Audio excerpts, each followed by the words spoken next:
Hi, this video is going to show you how to get started if you're using a CloudLabs.ai virtual machine.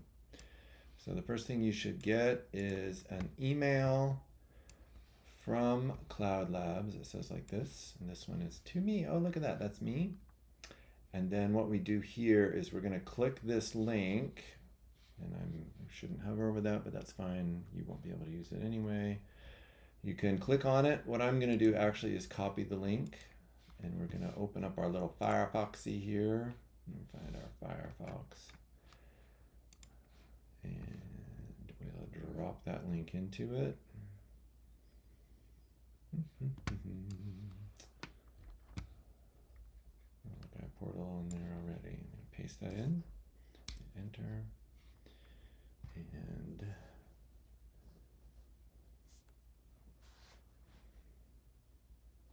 let's give it a minute. I'll say that is fine. All right, so what you have to do in this situation, or a lot of times with this place, sometimes you hit reload a few times, but that's fine. But you do need to log in. I have already created, this is a Google account. If you're doing like work or school account, you're going to click here. You can use an email and password. Yeah, so I'm using, this is a Google account. Normally I would actually use my work or school account. This should work just fine though. It's already connected to my Google account, and it should have this virtual machine in here. So there's my virtual machine.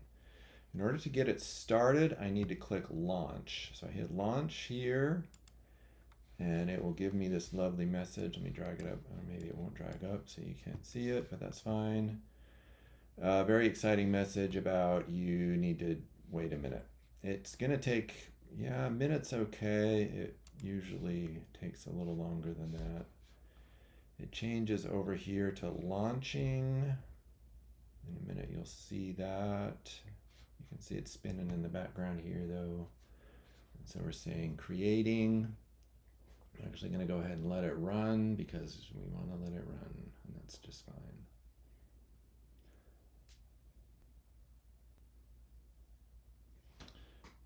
All right, now it's changed from creating to VM running. That took probably 2 minutes, I think. I'm gonna maybe edit out the middle part so you won't have heard that, or had to sit and watch that. All right, here's your next step, is this little 3-dotter. Hit the 3 dots. What I wanna do is, for now, I'm gonna download connection file. What this will do is download a RDP file, which is a remote desktop configuration file. I can actually hit open file now, and it should open this in my remote desktop. And let's see, here's some couple messages. I'm on a Mac, so those of you might see something different. You'll see something to the effect of this: the identity of the remote PC can't be verified. You want to connect anyway. You know, again, I'm trusting this. I actually created this myself. I'm going to click here a check mark, and then I'm going to say connect.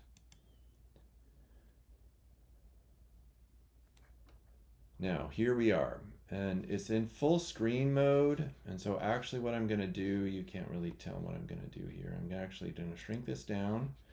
I'm going to pop this into here, and I'm actually just going to close this to disconnect. And then I'm going to show you how to do this as not full screen, because I can shrink this down. Like here it is, like this is us, and it doesn't shrink very well. I can maybe go back to full screen. It might give me a decent sized desktop. Is that gonna work? No, it's just not liking it. So I'm gonna disconnect, and I'll just show you. What I want to do instead is actually, I'm just going to go, let's go with import from RDP file. If you do this separately, and then you find, where did that end up? It's probably in downloads, isn't it?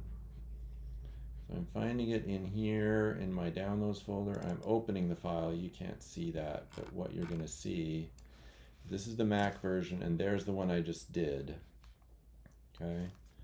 I suppose I could just do it again. Let me trash it. I'll just leave it. All right, so this is what happens when I open it. I have my own configuration here. I can click edit, And in display here, I'm going to say uncheck start session at full screen. And I can say, I think if I put here use all monitors, fit session to window, then I hit save. Let's try that. Now we'll connect. I'm just going to connect by double clicking or clicking here, connect. It's doing some configuration. And now we're back, and I think now it will resize. Oh, that's really terrible. Let me disconnect again. I hate these stupid computers, aren't they? What I want to do is, do that one. There is what I want. Let's put, I can try default for this display. Let's try what that does. There's lots of little options here, and sometimes I just want it to fit. That's still going full screen. Let me see if it resizes. I'm not loving that either. I'm gonna disconnect one last time. We can see all different kinds of options, right? I'm gonna go here and let's just do a nice wide screen. Let's do a 1280 by 1024. That's a good size. Or no, actually, I think I want it to fit in this. I'll do a 1280 by 720. I think that's what I want. Okay, now. Oops, there we go. Except I don't want a full screen, otherwise I always start in full screen. All right, there it is, 1280 by 720.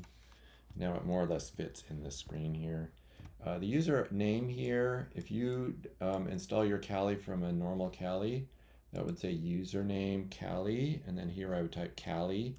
But for my lab, it's actually its own password, so you better know the password. And you hit OK. And then I'm going to be connecting in. It should open it up for me.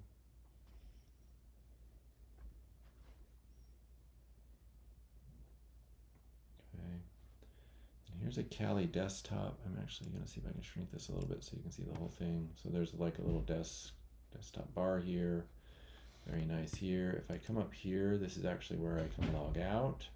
And I'm actually just going to log out right now because this is the end of the video and I'm just here to show you sort of how to connect.